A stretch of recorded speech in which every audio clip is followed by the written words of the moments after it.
Hi kids, so we are now on the second part of our lecture, and for this video, we will be talking about your non-protein nitrogen compounds. So first of all, what are these non-protein nitrogen compounds? So this is otherwise known as your NPNs, parang shortcut term niya. And these NPNs are waste products formed in the body as a result of certain breakdown or metabolism of the different substances present in our body. Now, of course, since they are waste products, so excretion of these compounds is a very important function, especially if we are going to talk about the function of your kidneys. Since these are waste products and they are being excreted in our kidneys. So this will be our objectives for this discussion. So we will be talking about the different NPNs, unsa ang ilahang chemical structure, unsa ang ilahang physiological concentrations. Then we will describe their biosynthesis, how they are being excreted, and then conditions related to it. So as you can see, these are your different non-protein nitrogens. We have your urea, you have here your urea, your uric acid, your creatinine, and your ammonia. So we will be discussing each of this, and we would be able to know the importance of this one. So to start, let's talk about your urea. So what is urea? Urea, among all those NPNs that we have mentioned, urea is the NPN with the highest concentration in the blood. Now, urea actually accounts for more than 75% of the non-protein nitrogen, which is eventually, of course, will be excreted.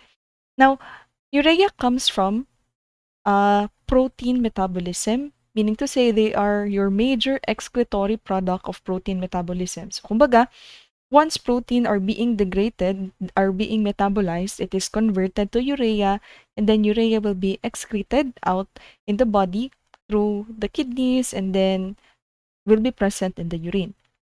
Now, take note, kids, that urea is actually commonly termed as your blood urea nitrogen or your BUN. If you try to check the kunwari may mga parents kayo or mga kakilala na nagpa-test ng urea, what you will actually see usually in the laboratory test result is the word or kaning BUN na word. Now, before kasi, urea was actually based on the measurement of your nitrogen. This is the chemical structure of your urea. And as you can see, diba, dara si nitrogen. So that is what is being measured before, and even until now, siya pa rin yung common na way of measuring your urea in terms of the measurement of your nitrogen. And if we wanted to get, if we wanted to get the actual concentration of your urea, we need to convert the result of our BUN should be multiplied by 2.4, and then that is already the estimate good na concentration sa inyong urea in itself. Now, what is the rationale behind? And where did we get the 2.14? Now, since your BUN, since what we are measuring in your BUN is your nitrogen, so syempre, it would only reflect your nitrogen content. Kaning BUN, it actually has a molecular weight of 28, while your urea has a molecular weight of 60.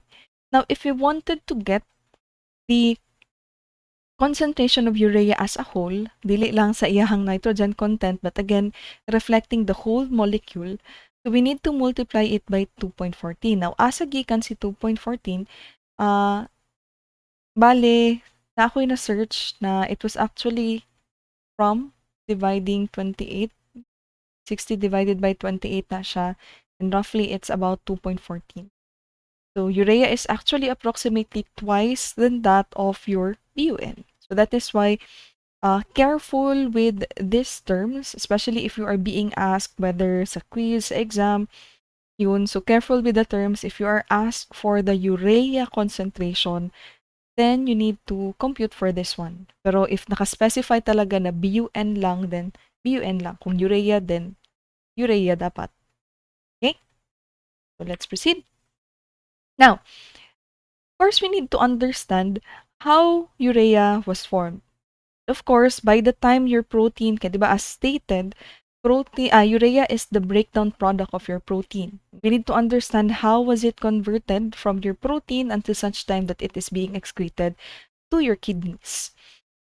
So, as you can see here, this is how your urea is formed. So we term this as your urea cycle. But before I would explain to you the urea cycle, let me just give you first an overview as to, or a general na kanang concept on how your urea is formed. So you can actually see two images here. So you have this image, ito, on your left side, and another image here on your right side. Now, looking first at the right side, this is how your urea is formed in general na explanation. Now, protein will undergo proteolysis, and of course, the first product that we will get is your amino acids. Remember that your amino acids is the building block of your proteins. Amino acids will then undergo either transamination or deamination, and after that, we would be able to get your ammonia. Now, what are this transamination and deamination? When we say transamination, na i-transfer of your amino group. Iba mo na transamination, transfer, amination, amino na group, referring, if you could still recall, the structure of your protein, di ba? Naman to amino na group. While for oxidative deamination, if there is the word de there, meaning to say removal. So there is removal of your amino group until na makuha nato ni inyuhang ammonia. Now, ammonia will be converted to urea through what we call your urea cycle. And your urea cycle is referring to this one. So now let us discuss as to ano po talaga yung step-by-step na process in terms of getting your urea, which is a dito po na portion. Now, as stated a while ago, start ta diri sa inyuhang ammonia. As you can see, here na ay nakastate na mitochondria and cytoplasm. Basically, urea is formed in the liver, specifically in your hepatocytes, and at which portion of your hepatocytes that would be from your mitochondria and your cytoplasm. So urea cycle will begin in your mitochondria and it ends in your cytoplasm. Now, starting here in your carbon dioxide plus ammonia. Now, carbon dioxide and ammonia here, class, will be converted to what we call your carbamoyl phosphate. And the enzyme that will catalyze that reaction would be this one, your carbamoyl phosphate synthetase 1. Or otherwise, or kumbaga parang shortcut term niya is your CPS1. Now, CPS1 requires what we call your allosteric activator, which is your N-acetyl glutamate. When we say allosteric, kids, this is referring to a certain site in your enzyme where it is able to bind. Sige lang, pag mag-enzymology na mo, you would be able to get to know better kana na mga terms na magutay active site ug naputay allosteric site ani sa inyuhang enzyme. So, again, your CPS1 requires an activator, which is your N-acetyl glutamate, kaya para na makuha nato ni siya na enzyme. And then, naa na tayo carbamoyl phosphate. Now, carbamoyl phosphate will combine with your ornithine to form now your citrulline. And the enzyme that will catalyze that reaction would be your ornithine transcarbamylase. Now, citrulline here, kids, will be transported from your mitochondria to your cytoplasm. Muna na, sa makita ninyo diri sa atong image, diba? Naana siya sa may outside. I-release na siya to your cytoplasm. And what will happen next is that your citrulline will react with your aspartate, forming your argininosuccinate. And this reaction will be carried out by your enzyme argininosuccinate synthetase. As you can see here, this enzyme requires your ATP, just like your CPS1. The CPS1 gani is duha ka ATP ang needed, unlike your argininosuccinate synthetase na isang ATP lang. So, naana tayo argininosuccinate. Argininosuccinate will be converted to arginine, releasing your fumarate, and the enzyme that will catalyze that reaction would be your argininosuccinase. Again, dili ni siya in combination with fumarate, but what happens here is that fumarate is being released. makuha si arginine, si fumarate i-release. And if you could still recall, your tricarboxylic acid cycle which involves in the generation of your NADH, di ba part si fumarate dito. So, isa ni siya sa kanina fumarate will be used in your TCA cycle. So now we have your arginine. Now what happens here in your arginine, as you can see, na ay release sa inyong water. So meaning to say, what happens here is hydrolysis. So your arginine will undergo hydrolysis via your enzyme arginase to form now your urea. Releasing your water, forming your urea. Other than urea, apil ma-form inyuhang ornithine. But here, urea will be excreted out to your kidneys, while ornithine will be used up again here in our cycle. And then the cycle goes on and on. So, ingana ang overall na urea cycle ninyo. Now, there another function or another importance of your urea cycle, kids, other than converting it or other than para makakuha ta kay urea, another importance of your urea cycle is to prevent the accumulation of your ammonia. Because ammonia is a very toxic substance, and to prevent its accumulation, dapat siya i-convert to urea para easy lang po siya na ma-release out sa ato ang body. Okay? So that's it for your urea cycle. So now let's proceed. Since we already talked about your urea cycle, the next thing that we need to know is how your urea is being excreted. So kaya may tinatawag po tayo dito na urea excretion cycle. So of course, we will no longer be talking about this one. Ito pong naka-box, since this is talking about your urea cycle na, di ba, from your protein, undergoing proteolysis, getting your amino acid, and then transamination, deamination, getting your ammonia, and then urea cycle, then we have your urea. So we will be focusing on this portion na. How is urea excreted? Now, there are two areas in which urea can be excreted. One is your kidneys, and the other is your gastrointestinal tract. As stated here, 90% of your urea is being excreted from your kidneys, which will be present and can be detected in your urine. The other 10% will go through your gastrointestinal tract. And through the action of your bacteria, naman tayo normal flora gyud dira sa inyong gastrointestinal tract, through the action of your bacteria, urea will be converted back to ammonia, and this ammonia will be reabsorbed and recycled in the liver. So, other than converting ammonia to urea to prevent its accumulation, napud tayo other way for it na para dili mag-accumulate, and that is through recycling.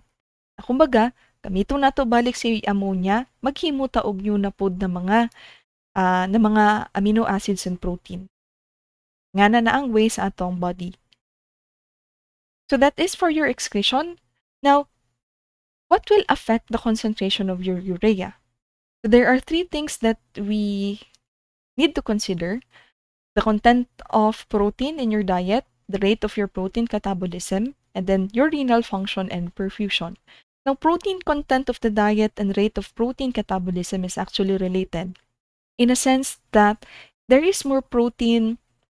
If there is an increased consumption of protein, then we would expect na possible na magpaspas pod ang rate sa pag-degrade sa inyong protein kay sobra-sobra man, and that would affect the concentration of urea, and that mag-increase po jud ang inyong urea na naa sa body. How about for renal function and perfusion? When we say perfusion, kids, this is defined as the passage of your fluid through your blood vessels to an organ or a tissue. Now, of course, renal function and perfusion greatly affects the concentration of urea, since going back to what we have discussed here, di ba, almost all of your urea is being excreted in the kidneys. Now, if there is a problem in your kidney, like for example, dili siya maka-excrete sa inyong urea, then the tendency is your urea will accumulate in the blood, and that is harmful. Again, those are the three things that could affect the concentration of your urea. So let's proceed. So now we go to the disorders of your urea. So of course, when we talk about disorders, two things we need to check if there is an increase and a decrease in its concentration. Now, first we need to be familiar with the terms azotemia and uremia. When we say azotemia, kids, this is there is elevation of your urea in the blood. When we say uremia, this is a combination of your azotemia with accompanying renal failure. So again, kung azotemia lang, elevation lang na siya ni urea sa ato ang blood. Kung uremia, azotemia plus combination with renal failure. Yun. So bale, with azotemia, there are three things that we could actually, kumbaga murag, pwede na to siya i-differentiate ang mga different na sakit in terms of the location. So natin ginatawag na pre-renal, renal, and post-renal. Try to look at this image below. Siyempre, when we say pre-renal, pre meaning before. Meaning the problem, kaya nag-increase ang inyuhang urea concentration is before pa sa kidneys. Siyempre, when we say renal, sa kidney mismo, and then when we say post-renal, meaning after sa inyuhang kidney. So try to look at the table here. There are different examples in terms of kung pre-renal, renal, or post-renal ang ato ang problem kaya nag-increase ang inyuhang urea concentration. So let us start with pre-renal. Now, pinakauna na akong i-mention, kids, is this one. Na pwede siya somehow physiological, na tipong paras ka to kung gimension ka ganina na maka-affect sa concentration sa inyong urea na if nalang yoy high protein diet or mag-increase ang protein catabolism. Pero if the problem is na amujud mo'y underlying conditions, so kanina sila ang mag-under sa inyong pre-renal. So we have here your congestive heart failure. Now, syempre when we say congestive heart failure, di ba the problem then is that our heart is not pumping blood efficiently, kaya nagiging congested yung blood. Kaya nga congestive. Heart is no longer pumping efficiently that it becomes congested with blood. And since there is congestion, blood congestion, there is improper functioning sa pagpump ng ating, sa pagpump ng heart, then we would expect that there is no proper renal blood flow also. The general cause of pre-renal kids, I forgot to mention, the general cause of pre-renal is a reduction na ay reduced na renal blood flow. So basically, kaning atong i-talk about diri ng mga conditions, ang ilahang, kumbaga murag ang a denominator gyud ani nila is reduced renal blood flow. So as explained with your congestive heart failure, kato siya ang problem since our heart is not pumping efficiently. So we would expect that it cannot also, there is also no proper blood flow padulong po sa inyong kidneys. So thus causing na mag-accumulate ang urea concentration nato sa body. How about shock and hemorrhage? Hemorrhage is just a medical term when we say bleeding. Bleeding and hemorrhage is the same. And since there is blood loss, diba, blood loss man na may bleeding, so meaning gamay lang pod ang blood flow padulong sa inyong kidneys. When we say shock, this is a life-threatening condition which occurs if there is not enough blood flow sa ato ang body pod, and this is actually related to hemorrhage, na diba? If there is too much bleeding, ang next na dayon mahitabuan na kids is shock. Okay, gamay na lamang kay ang blood, so wala na enough na blood flow, so mag-shock na dayon na ang ato ang body. Di ba grabe kadelikado po aning shock? This is actually as mentioned, a life-threatening condition. How about dehydration? Syempre, if a person is dehydrated, di ba there is a lack or kulang ang fluid sa atong body. So, ang mahitabuan ni kids is, since wala man kaayo fluid, then wala pud kaayo ma-excrete na waste product. So that is why na mag-accumulate gihapon sa ato ang body si urea. Ayun, for your pre-renal, again, just remember na ang common cause good sa mga pre-renal na conditions is reduced renal blood flow. Now we go to renal. Siyempre, when we say renal, the problem is the kidney in itself. There's decreased renal function. These are examples of kani mga kidney-related na conditions. And pinaka-common man gyud ang mayong taog renal failure. It's either acute or chronic. Then other renal diseases would include your glomerular nephritis. When we say nephritis, there is inflammation in your glomerulus. So since affected si glomerulus, meaning to say walay proper filtration, kaya dili ma-filter produktarong inyuhang urea. How about tubular necrosis? The word necrosis, kids, means there is death sa inyuhang body tissue. And this tubular necrosis, this condition, siyempre kay naa may death sa body tissue, meaning to say your tubules cannot reabsorb or do its function properly, mao pud na ang mahitabuan na is magka-problem pud somehow sa blood flow sa inyuhang kidneys. Again, in terms of the function gapon sa kidneys na labi na kana pong sa inyuhang reabsorption secretion. Okay? Sige, so how about for post-renal? Kids, wala jud lain aning post-renal obstruction gini siya. Okay? What would usually happen after your kidneys that there might be any obstruction causing na walay excretion na mahitabo sa inyong urea. And thus, mahitabo is mag-accumulate na pod sa ato ang body, increasing your urea concentration. Again, the increased concentration, kids, here is not referring to your urine urea concentration, but referring to the concentration in the blood. Okay? Sige. So now, we are done with increase. Let's proceed to your decreased concentration. Siyempre, pag na-ay low protein intake, then you would expect that there is also a low urea concentration. If there is severe vomiting and diarrhea, liver disease, relating it to where or the location of your urea cycle. Diba? As stated, it is formed in the liver. So if there is problem in your liver, you would expect that your urea will not be formed, thus decreasing its concentration. How about pregnancy? Punot dulo man gyud aning pregnancy, kids, is hormonal changes yun siya. But one thing that was stated in the book is that your plasma urea concentration will be decreased during pregnancy as a result daw ni siya of an increased synthesis sa inyuhang proteins. Kay since mas kailangan man og daghan na protein, labi na kay tungod, syempre, duha na biya na biya baby po dira which needs also proteins. So kaya yun, there is decreased concentration of your urea. So I hope that is clear. Again, please do not hesitate to place your questions in the content forum. So let's proceed with the next. Now, how do we differentiate the different types of causes of azotemia? How will we know if it is pre-renal, post-renal, and renal? What we could actually use, kids, to differentiate these types is through looking at your BUN to creatinine ratio. Now, don't worry, creatinine is another NPN as stated a while ago, and we will be discussing that one later on, so you will get to understand it better. Take note that the normal BUN to creatinine ratio is nana siya sa 10 to 20:1.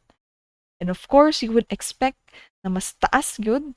There is a larger difference in terms of number between your BUN and creatinine because as mentioned, diba, accounts for 75% of your NPN dun si BUN. So siya yun na ang naay mas daghan po na number diri sa inyuhang ratio.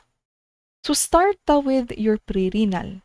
Now, if the patient has a pre-renal azotemia, you would expect that your BUN to crea ratio is increased. And if we try to look at each of your NPNs, ang increase yun actually diri is a BUN, creatinine will just be normal. But the overall ratio is that mag-increase yun na siya. Kaya remember, mas dako biya jud og number inyuhang BUN. Now, the reason for this is this one. Andito na po sa baba yung explanation. Because your BUN is more susceptible to non-renal factors. Again, later na nako i-discuss unsa day ni si creatinine. So why is it not affected, not that susceptible to your non-renal factors? So next, we proceed with your post-renal.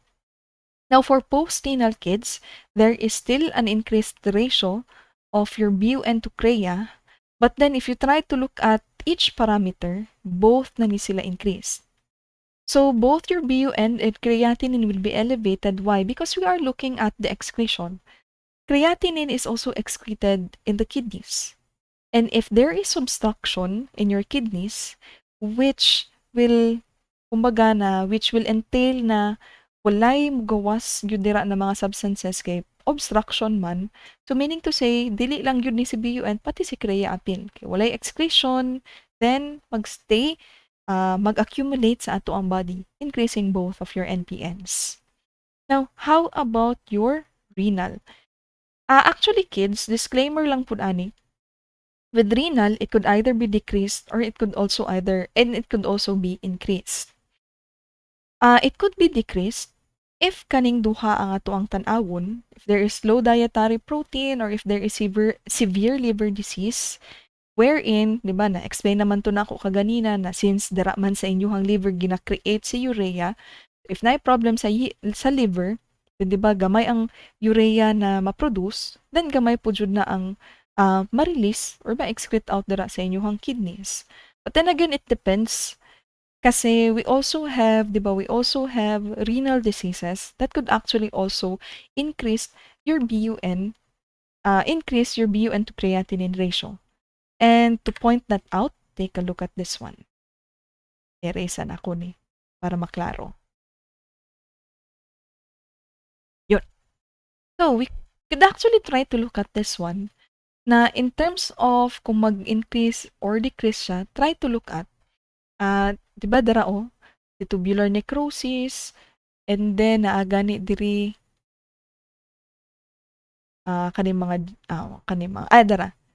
mga renal diseases na mag-increase po jud ang inyuhang BUN to Crea na ratio. So again, that depends on what specific renal disease na as a patient na pwede mag-increase or decrease siya. So bantayan lang po jud nato na siya. Okay? I hope gets to siya na part. So let us proceed with the next. So we are done with your urea.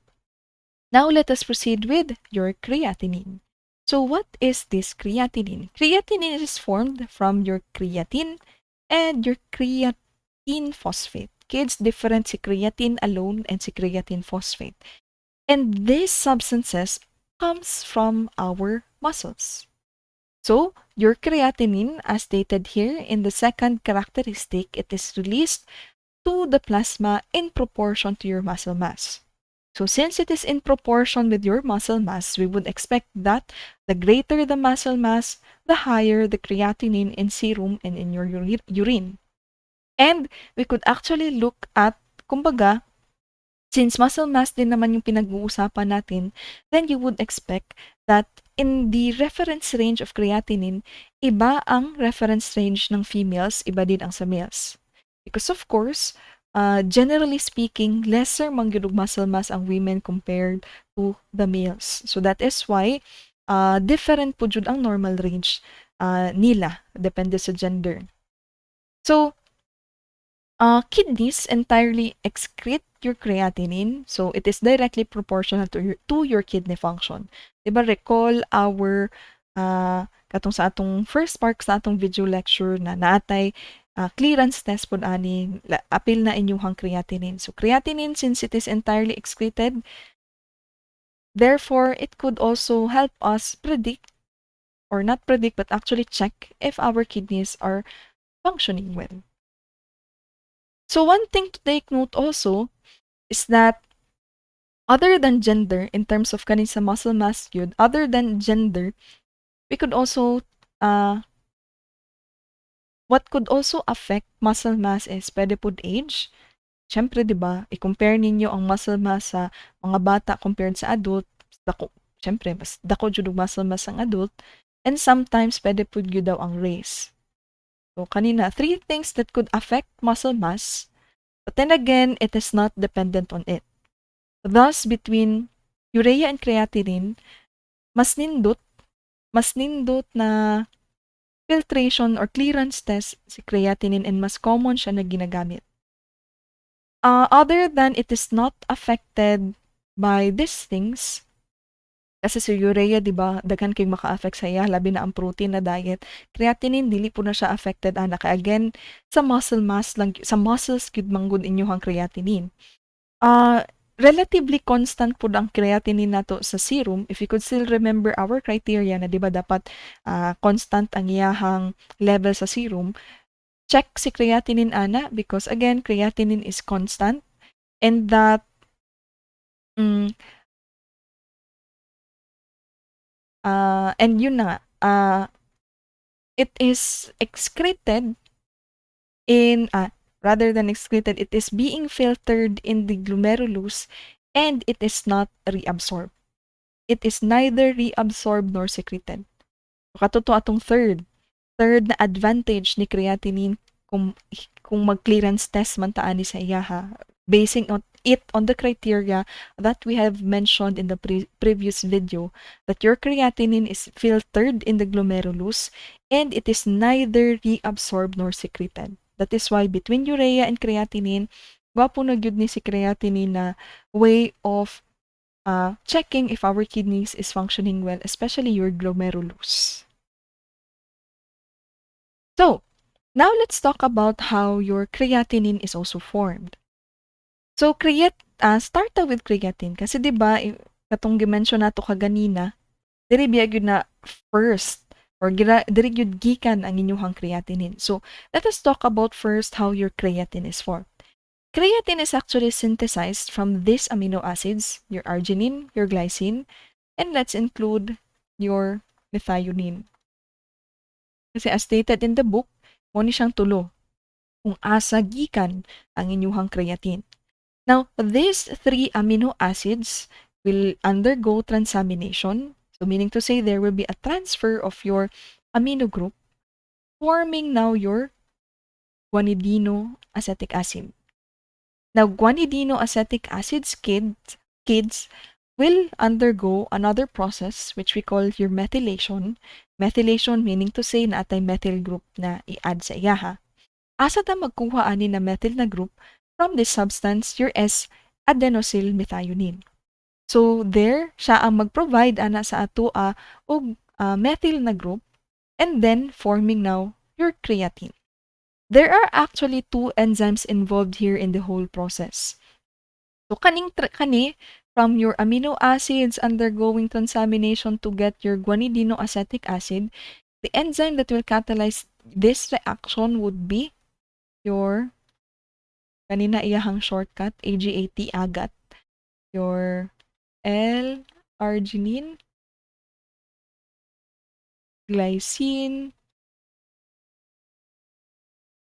amidino transferase. Whereas from guanidinoacetic acid to creatine undergoing methylation with the help of another substance which is your S-adenosyl methionine, enzyme that will catalyze this reaction would be your GAMT, which means your guanidinoacetate methyl transferase. Eh, di ba sa pangalan pa lang methyl transferase, transfer of your methyl group. So now we have your creatine. Now what happens next is that your creatine, through the help of our enzyme creatine kinase, will now form our phosphocreatine, or otherwise known as your creatine phosphate. And this creatine phosphate, kids, is a very high energy na compound. Kumbaga, mura ni siya considered ATP, murag energy na ginagamit dira sa ato ang muscles. And that every time there is a muscle contraction or there is a use of our muscles, there is creatinine being formed and released into our bloodstream and then excreted in the kidneys. So kaya siya, as stated a while ago, byproduct yun ni siya, both the creatine and the phosphocreatine. Now, ma'am, niingon ka pati creatine nga naman. As stated in the book, kids, sadyang spontaneous lang yun daw na si creatine mo convert to creatinine. And I guess, although wala siya completely na explain, but I think it actually boils down to, since creatine is not that easily being excreted, dili siya basta-basta na kanang mugawas pud sa atong body or kanang ma-transport, then there is a need for it to become your creatinine so that it can be properly excreted out. Kana na ako ang makita lang ana na reason.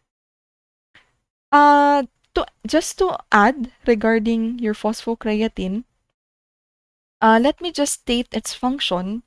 Na again, being a high energy compound, it serves in the maintenance and recycling of your ATP for muscular activity. Again, baliko na ako, phosphocreatine or your creatine phosphate, being a high energy compound, serves in the maintenance and recycling of your ATP for muscular activity. Like for example, as stated here, muscle contraction, that is already a muscular activity. That is how your creatinine is formed. So what are the clinical application of your creatinine measurement? So creatinine can determine the sufficiency of your kidney function.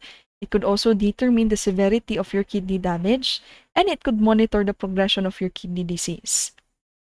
Again, explain naman siguro gyud na kog tarong ni na di ba gwapo gyud kaayo na measurement si creatinine kay it is filtered by your glomerulus. It is neither reabsorbed nor secreted. It is not affected by anything, unlike your urea na affected by diet, dili affected sa diet si creatinine. And ano pa ba? Kapag ito kong gimension kinsa basta ka to. Neither reabsorbed nor secreted, filtered kay glomerulus, and it is relatively constant in the blood or in our plasma. Yun. So, one thing that is being used, di ba, in order to check if our kidneys is functioning well is our creatinine clearance. Baka pila na ako gi-mention now. How is creatinine clearance measured? So that is actually through this formula. This is actually what we call your Cockcroft-Gault formula. And actually, daghan kaayo og derivation ani na formula kills. And I hope na ma-present na siya sa inyuha sa inyuhang laboratory. Kaya di ba dara manggujud ang mga tests sa inyuhang laboratory na part. So this is just a example na lang pod. Iyaha kay daghan ta og pwede gamitan, daghan og derivation ani na formula, depende man pod gud kung unsa ang given. So bali here in your creatinine clearance, you have here your formula U times V divided by P times 1.73 divided by A. So unsa ang representation? What does each of these letters represent? U is getting the creatinine concentration of your 24-hour urine. Meaning to say, kids, when we measure creatinine clearance, ang ang urine sample should be 24-hour urine na sample. And that is in mg per dl. Next, V is getting the volume of your 24-hour urine. Pero kasi, dapat naka per minute ni, kaya the unit of your creatinine clearance is actually in ml per minute. So that is why, naamoy makita diri na, i-divide pa siya sa 1,440. Converting 24 hours to minutes man na siya, so that we will be able to get the ml per minute. E stands for the concentration of your creatinine in the plasma, and it should still be in mg per dl. A stands for your body surface ni kids, body surface. Now, asa gikan si 1.73? 1.73 is actually the normal, not actually normal, pero kanang mura siyang average na body surface sa isa ka tao. And that is why we need to divide 1.73 to the actual body surface of our patient. Atong ginatry na to ukwaan o creatinine clearance. So if you try to look at this overall formula, pwede pa na to actually ni siya kay kung medyo libog, labi na kay need pa biya ninyo mag-divide sa inyong volume kay 1,440. And if you try to look at the formula, wala biya na siya gi-emphasize. So pwede po din nyo siya i-remember in this way. Let me just remove ng ink para maklaro. Ayun. So, pwede nga na inyong i-remember kids kay even ako, mas comfortable po ko ani na formula. Mas easy siya i-remember kay para di lagi na ako makalimtan ning dapat pa din ako siya i-divide sa 1,440. So, depende na po na sa inyo ha. So, you have here volume divided by 1,440 multiplied by your urine creatinine concentration divided by your plasma creatinine concentration, then multiplied by 1.73 divided by your body surface. And that is how your creatinine clearance is measured. Okay? Okay, let's proceed. Now, for the disorders of your creatinine, take note that creatinine is an insensitive marker and it is not measurably increased until your renal function is decreased by 50%. And since creatinine comes from your muscle, then we would expect na any disorders of your or any changes in the concentration of your creatinine, whether it is increased or decreased, would be related to mga muscle diseases. So you have here your muscular dystrophy. When we say muscular dystrophy, there is progressive weakness and loss of your muscle mass. Progressive weakness and loss of muscle mass. Poliomyelitis, of course, the very our known polio na sakit, and diba, which affects our spinal cord, na mo na ay paralysis, and then pwede po trauma, any blunt trauma in our body. So that's it for your creatinine. Now let's proceed to your uric acid. I hope di kay ko nakapaspas kids. Or diba, ingon gani mo, baka tulog ako ang tingog, so sakto na siguro ni na pace. Times 2 na lang. Okay, so let's proceed to your uric acid. Now, asa gikan inyuhang uric acid?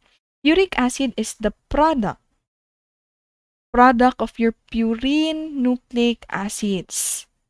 Meaning to say, inyuhang mga DNAs, RNAs, but what exactly are your purines? Diba, nabi aboy purines and pyrimidines. So, unsa din yung purines? Remember your guanine and your adenosine. Again, purines lang ni siya, product of the catabolism of your purines. Now, uric acid is relatively insoluble in plasma and in high concentrations can be deposited in the joints and tissues, causing pain and inflammation. I guess you are all familiar with gout, diba? Especially if we talk about uric acid, the next thing that would come into our mind is kana yung ginatawag nato na gouty arthritis. Mo man gyud dayon ni ang murag importance in measuring uric acid to know if the person is suffering from gout. Sige lang, we'll talk about more of gout later on. So, uric acid, 98 to 100% of it is being filtered, but the problem with uric acid is that it is also being reabsorbed back in the proximal convoluted tubule. 70% is excreted in the kidneys, and the rest of the 30% is excreted in your gastrointestinal tract. Now, although your uric acid is filtered by the glomerulus and secreted by your distal tubules into the urine, again, most of your uric acid is reabsorbed in your PCT and it is also being reused. That is why, if ma-remember ninyo sa katong ato mga renal function test, from your glomerular filtration, sa tubular secretion, sa tubular reabsorption, di ba, never na-mention na uric acid na i-measure because of this. Again, it is reabsorbed, it is secreted. Ang property ni uric acid is not good for checking your kidney function. But still, it is considered a non-protein nitrogen kasi yun na nga, it is being degraded from your purines. So now let us talk about how your uric acid is being formed. Diba? Just like what we discussed in your urea and in your creatinine. So, i-discuss po nato, ginaon sa ay nato pagkuha kay uric acid. Sorry for the background noise. Actually, unsang oras na ko ani nag-record and yet, so, sige lang, pagpasensyahan po. So, let's proceed. Now, syempre, para maiba na po, na ako yung video na i-present sa inyo ha in terms of how your uric acid is formed. So kindly watch this video po. So for purine breakdown, again, the purines are adenine and guanine. And the main thing I want you guys to get or take away from this is that purine breakdown product is uric acid. Now, this is actually a toxic molecule, so the body has to somehow get rid of it and somehow excrete it properly. Now, the daily production of uric acid is estimated to be about 600 milligrams per liter, and it actually has a very low plasma solubility of 70 milligrams per liter. So uric acid enters the blood, it becomes sodium urate, and it goes to the kidneys and excreted as urine. So this process is critical to get rid of uric acid from the blood.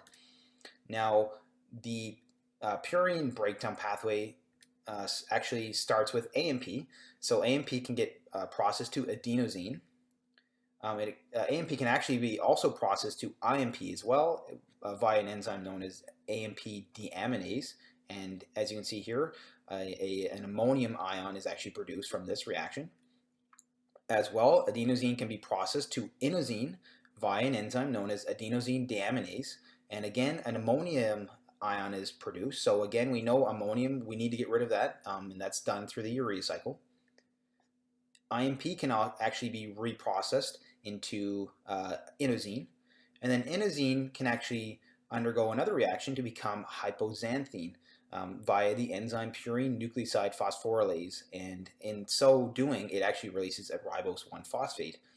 So once we get hypoxanthine can actually be salvaged in the purine salvage pathway, or it can be further metabolized into xanthine via the enzyme xanthine oxidase, and in doing so, it produces a hydrogen peroxide.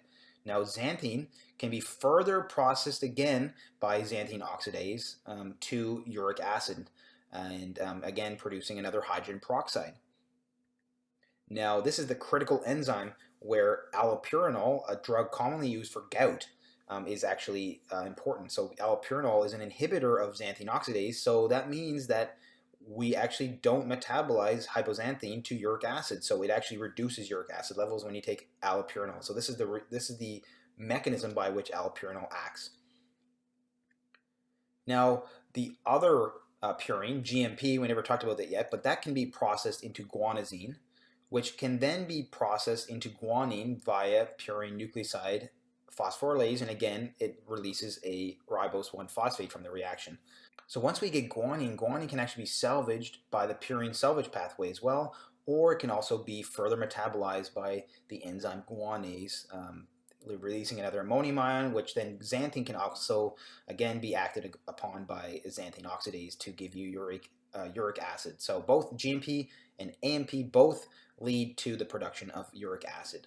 So as you can see, this pathway is critical for proper metabolism of purines, and if there's ever a problem in this pathway, you can have dire effects. And now one of the problems that can occur is a deficiency or a mutation in the enzyme adenosine deaminase, or ADA, which is the cause of about 15% of something known as severe combined immunodeficiency, or SCID.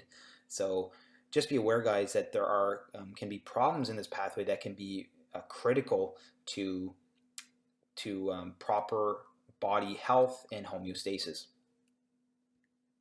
Now, I mentioned the purine salvage pathway, and I mentioned this as well in the purine synthesis video, but I just wanted to touch base on this once again. So, as I mentioned before in the last slide, that hypoxanthine and guanine can be salvaged in this pathway. Again, both hypoxanthine and guanine salvaging requires PRPP. Hypoxanthine gets processed to IMP, guanine gets processed to GMP, and this requires the enzyme hypoxanthine guanine phosphoribosyl transferase, or HGPRT. Now, IMP can be processed into GMP, or can be processed into AMP in the actually purine synthesis pathway. So this enzyme is critical for purine salvaging. Now, if there's ever a problem with this enzyme, it can cause some very dramatic health effects. Now, there's one genetic condition that actually causes a deficiency in this enzyme, and that is known as Lesch-Nyhan syndrome, which is a genetic condition that is X-linked, and it occurs in about 1 in 380,000 live births. And now, what happens is, because this enzyme is deficient, There's decreased salvaging. There's actually increased metabolism because you're having an increased level of hypoxanthine and guanine, and that leads to increased uric acid. So these patients often get hyperuricemia. And also, because this pathway is not utilizing PRPP, PRPP actually increases as well, and that actually increases uric acid production. So as you guys remember from purine synthesis video, PRPP is critical for uric acid production. And I just want to talk to you guys briefly about the condition known as gout. Now, gout is the deposition of sodium urate crystals in tissue. It's because sodium urate or uric acid has a very low solubility in plasma. Again, remember it's 70 milligrams per liter, so anything more than that will actually cause a precipitating effect on sodium urate crystals, and then you can get them lodged into tissues, which can cause many of the symptoms that we see in gout. So anyways, guys, I'll talk about that in another video a bit more in detail, but I just wanted to just touch base on that right now. So anyways, guys, I hope you guys found this video helpful. Okay? Yun. So, just by watching this short video, kids, it actually already covers a lot in terms of the enzymes and if there is problems with this certain enzyme, ano yung katumbas na sakit. Just like as stated here, ando na yung skid, andito na yung Leschneihan, and actually these things is also being represented here in this very shortcut na schematic diagram in terms of how your uric acid is formed. So, ito, di ba, na-mention niya yung skid, and then na-mention niya rin yung Leschneihan. So, this is in terms of how, kasi, other than converting your purines into your uric acid, there are times that it is being converted or para din siyang ammonia na nire-recycle din, lalo na yung ito, na portion sa yung hypoxanthine and guanine nyo na as what is stated in the vid, it is termed as your purine salvage, di ba? Na kumbaga, the whole concept of it is that it is just being recycled. So, ayun. And then, dito na portion yung sa gout, kids, na na-mention kanina, if there is increased na uric acid, gout can form. But other than that, gout can also form if there is a deficiency in this enzyme, your xanthine oxidase. Yun, sige. So, I hope na gets yung whole pathway. Let's proceed with this one. Now, it was actually also stated, di ba kanina may na-state siya na sodium urate. Most of our uric acid, kids, in the plasma is actually in the form of your sodium urate or your monosodium urate. Now, at the pH of your plasma, which is about 7, urate is actually relatively insoluble. And at concentrations greater than 6.8 mg per dl, plasma is saturated, forming now what we call your urate crystals. And these urate crystals can actually be seen in the urine, especially if our urine is acidic, naa sa pH less than 5.75, uric acid will predominate and will be seen as uric acid crystals as seen here in this video. So this is actually the shape and how your uric acid looks like. Mura na siya og rhombic, and sometimes it may form as a rosette, lalo na kung ito sila mura na sila og magpatong-patong, kids. As stated, it is either rhombic or in rosette formation. And yes, when you reach your, ano ba mo AUBF? Basta, ang isa sa enjoy kaayo aning urinalysis ninyo na microscopy is whenever you will be able to see different crystals, na literal na crystal siya in a sense because it is really glistening, looking like a crystal. And there are actually a lot of crystals that would also depend on the pH of our urine. Sige lang, mahibalan lang po na ninyo soon. And isa na ni ka-example. So at least, diba, na namoy one crystal down, your uric acid crystal. So what is the clinical application of your uric acid measurement? So again, pinaka-common good as to why we measure uric acid is to diagnose and to monitor treatment of your gout. It is also for preventing uric acid nephropathy, especially during chemotherapeutic treatment. Kasi 'di ba during chemotherapy kasi, kids, what happens during chemotherapy is that your cells are being broken down, 'di ba mura man na siya ginaguba or ginapatay, siyempre releasing your DNAs, releasing your nucleic acids, and thus there will be increase in your uric acid due to that, due to your chemotherapy. Assess inherited disorders of your purine metabolism. So, included na dun, sila Leschnyhan, sila SCID, kasi 'di ba mga enzyme deficiencies sila, and it is related in your purine metabolism. Then it could also detect kidney function, and it assists in the diagnosis of your renal calculi or if there is presence in your kidney stones. Next. So, ayun kids. When we try to look at the causes of abnormal plasma uric acid concentration, so we need to look at increase or decrease concentration. Actually, murag na-mention naman din ako. Somehow, murag naging redundant day itong slide. But anyway, so na-mention na nato ning gout, and gout will be further discussed pa po sa next slide. So, treatment of myeloproliferative disease with cytotoxic drugs. This is in relation to katong sa chemotherapy na ako ang gimension. And then, hemolytic and proliferative processes, kasi syempre, during hemolysis, from the word hemolysis, meaning there is increased breakdown of your blood. And again, increased breakdown of your cells, increased release of your nucleic acid, increased conversion of your purines to uric acid, to increase concentration of your uric acid. Then, syempre, it could also be because grabe ta makakaunog mga purine-rich na mga food, na-increase tissue catabolism or during starvation, then enzyme deficiencies na dayon. So, all you have to remember lang yun, ani kids, is in terms of what enzyme is deficient. So, for your Lesch-Nyhan syndrome, there is deficiency in your hypoxanthine guanine phosphoribosyl transferase na enzyme. Then we have your phosphoribosyl pyrophosphate synthetase. So kanina na sila Lesch-Nyhan, your SCID. And then you have your glycogen storage disease type 1. This was discussed during your carbohydrates na lecture. I think including ito, fructose intolerance and fructose 1-phosphate aldolase deficiency. Next, we also have your toxemia of pregnancy. In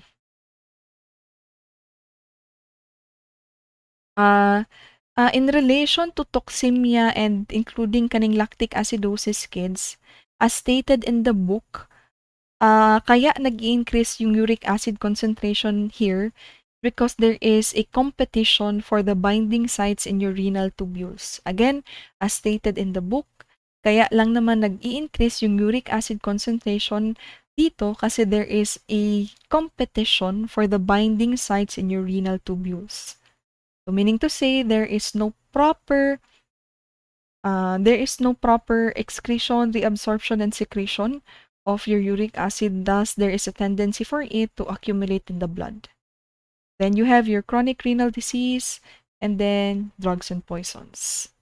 Syempre, pag kidney, again, uric acid, kidneys be again excrete. So if there is a problem in your kidney, it would entail that your substance will accumulate in the blood. So how about your decreased concentration? Liver disease, yes, because sa liver pa rin po nangyayari yung whole process of your uric acid formation. Then if there is if there is Fanconi syndrome, and what happens here in Fanconi syndrome kids is there is defective na tubular reabsorption. And then chemotherapy with azathioprine or 6-mercaptopurine.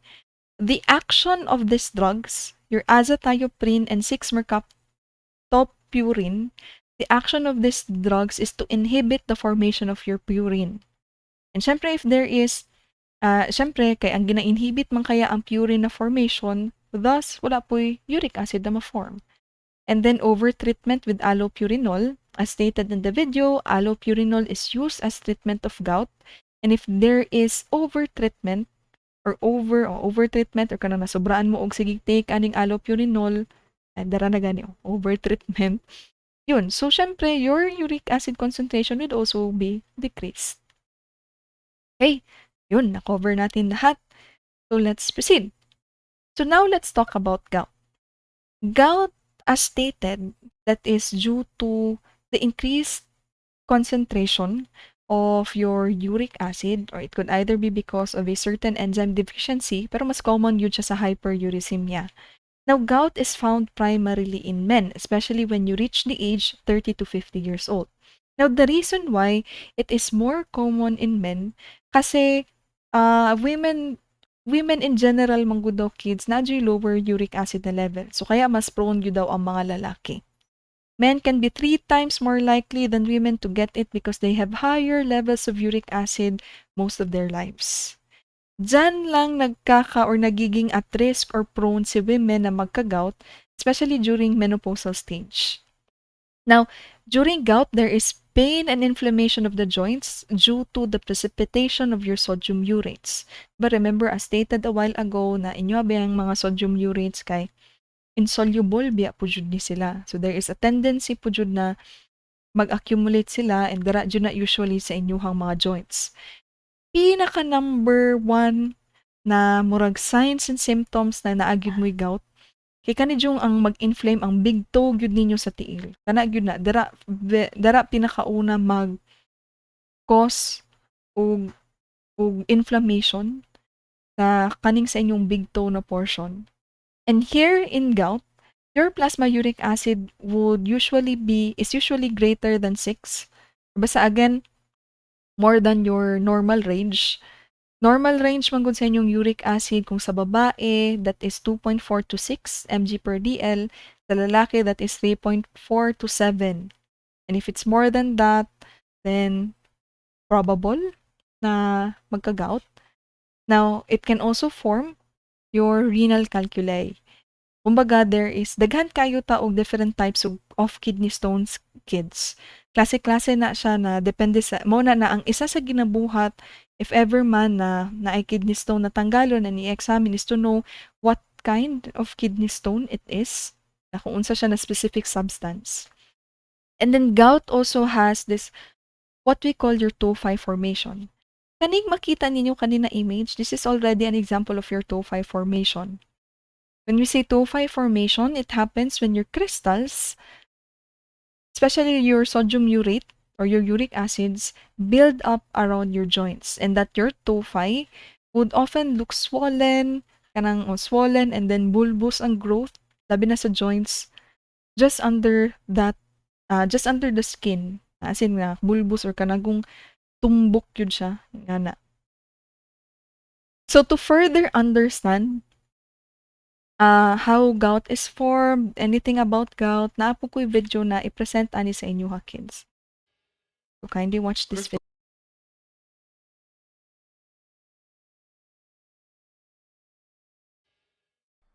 Crystal growing is both fascinating and easy to do. Simply dissolve a bit of table salt in some water, place a string inside, and then let the water evaporate over a few days. As less and less water is present, the concentration of salt will increase. However, water cannot dissolve an infinite amount of salt. Therefore, there must be a maximum or saturated concentration. At that maximum concentration, salt will not dissolve, but instead will solidify to form crystals on the string.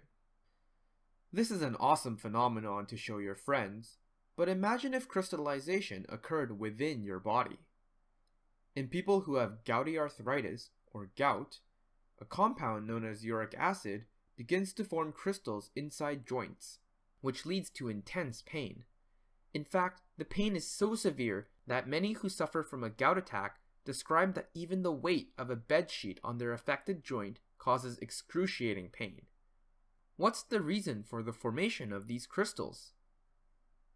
In the table salt example, crystallization only occurred when the concentration of table salt in water exceeded a certain point. Similarly, uric acid crystals form only when the concentration of uric acid in the blood is too high, which is known as hyperuricemia. What causes hyperuricemia? Compounds known as purines, for example, adenine and guanine, are found in genetic material in both our own cells and in food. Purines are eventually broken down into uric acid. Normally, most uric acid is filtered out of our bloodstream in the kidneys and excreted in the urine. However, damage to the kidneys decreases filtration, causing less uric acid to be removed from the bloodstream, resulting in hyperuricemia.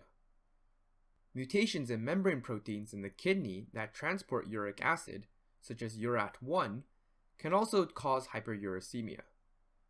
URAT1, which is found on the membrane of cells that line the tubes which drain urine, can reabsorb uric acid from the filtrate into the cell, which then sends uric acid back into the blood. Mutations that increase the activity of URAT1 and other uric acid transporters causes more uric acid to be reabsorbed back into the bloodstream, leading to hyperuricemia. Small clumps of uric acid crystals form in the joints as hyperuricemia continues. Despite the crystals looking sharp, they do not directly cause pain. Trauma, such as stubbing one's toe, or sudden swings in uric acid concentration, for example caused by a meal rich with purines, can cause some of the crystals to dislodge. When large immune cells known as macrophages swallow up the crystals, they begin to release an inflammatory signal protein known as interleukin-1 beta, which recruits and activates other immune cells to the joint space. This is a natural built-in response, not an autoimmune response, as uric acid is usually released by dead or dying cells. Therefore, crystals of uric acid normally indicate infections that are killing cells and therefore requires inflammation to kill the pathogens causing the infection. In gout, even though there is no infection, inflammation occurs anyways. Whenever there is inflammation, there is redness, swelling, and pain. Acute gout attacks can last for up to a week, but eventually subside. Oftentimes, the attacks happen at night, as lower temperatures decrease solubility and increase crystallization. Usually, the attacks occur on the foot, particularly the joint of the big toe, possibly because our feet have a lower temperature compared to the rest of the body, and because our feet are the most likely to get injured, for example by stubbing your toe, which releases crystals. If nothing is done to treat the hyperuricemia, more episodes of acute gout can occur, which could eventually lead to continuous or chronic gout. Tophi, which are large clumps of uric acid, can form, which permanently damages bone and disfigures joints. Look up tophi on Google Images if you dare to see how disfiguring they can be. There are two ways of treating gout: either prevent inflammation or treat the underlying hyperuricemia. Preventing inflammation can be done by anti-inflammatory drugs such as ibuprofen or Advil, naproxen or Aleve, colchicine, and steroids. Aspirin, which is also commonly used to prevent inflammation, is not recommended at low doses to treat gout because despite decreasing inflammation, it also decreases uric acid excretion in the kidneys, which further contributes to hyperuricemia. Treating hyperuricemia often involves changing one's lifestyle.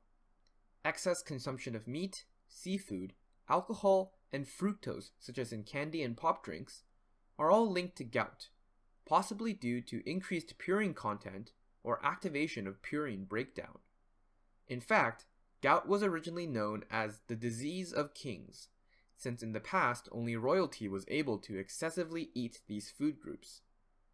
By eating less of these food groups, uric acid levels in blood can decrease, preventing further crystallization. Other foods such as caffeine, cherries, vitamin C, and milk seem to prevent future gout attacks, though their mechanism on how they lower uric acid levels is still unclear. Another way to treat hyperuricemia is by using uricosuric drugs, which can block uric acid transporters such as URAT1. This decreases reabsorption and increases excretion of uric acid, decreasing uric acid levels in the blood.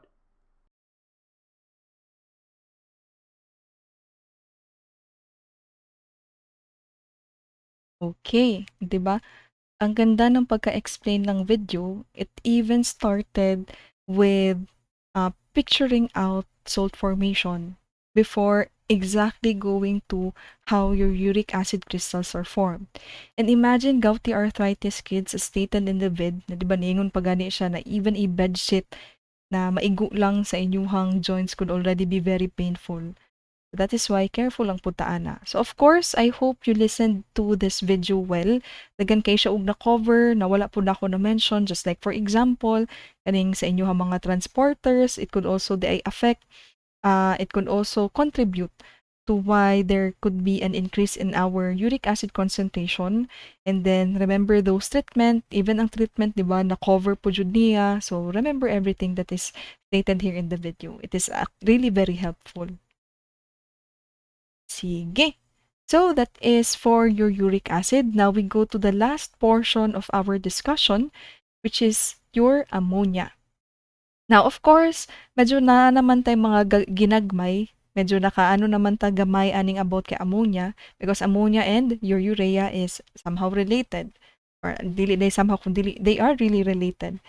That is why, as you can see here, as stated in the general characteristics, still your ammonia is produced from your protein metabolism, especially in the portion where the amination occurs in your amino acids.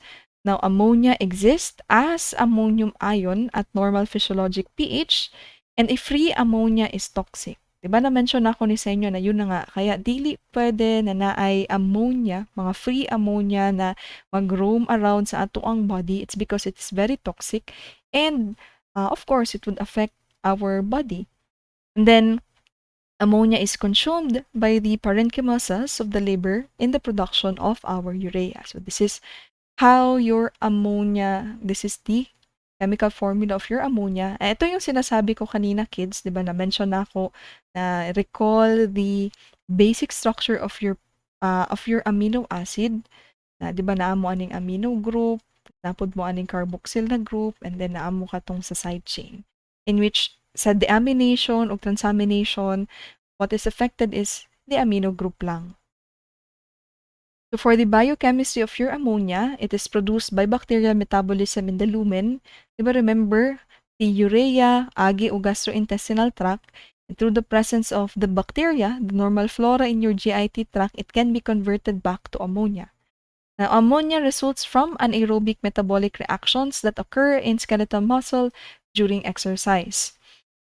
Once na naay production na gani sa inyong ammonia during exercise, it is already an indicator na there is intensity in your exercise. Grabe na gyud ka-intense sa inyong exercise, kids. Now, the state exercise can increase the capacity of your muscles. Changes in your ammonia levels now are associated with increased synthesis of your glutamine. So, naay ang isa sa substance na related diri is your glutamine. So, unsa din ning glutamine? Glutamine is actually necessary to maintain your muscle protein, kids. That is why there is a possibility that your ammonia will also increase if there is intense or excessive exercise being done. So, what is the clinical application of your ammonia measurement? Siyempre, anything related to liver since sa liver man pud na siya gina-produce. So, if there is hepatic failure, we also have this what we call your Reye's syndrome. Reye's syndrome is actually common in children and it is an acute metabolic disorder gihapon sa inyuhang liver. Usually what happens in Reye's syndrome is that a child's blood sugar level would typically drop while the level of your ammonia and the acidity in our body will increase. Again, ammonia is toxic. It is related also to acidity. So, yun. And in Reye's syndrome kids, liver may swell and may develop fatty deposits. And another is inherited defects in your urea cycle. So, still that is related to ammonia. Na, syempre, kasi ammonia di naman ma-convert to urea.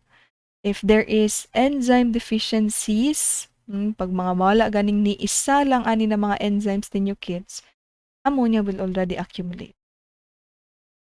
Now, isa sa pinakadelikado is what we call your ammonia neurotoxicity, in which what happens now is that there will be hepatic encephalopathy.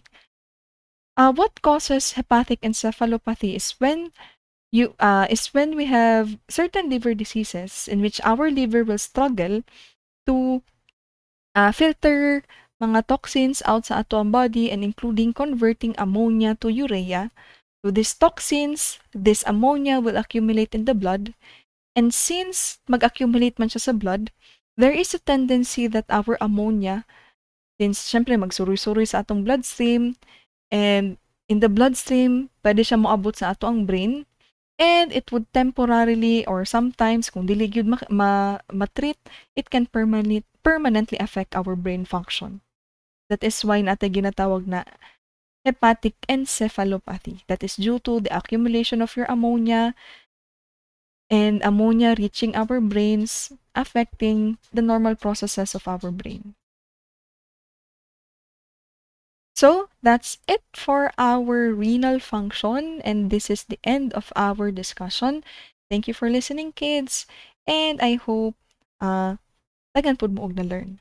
So good day and goodbye.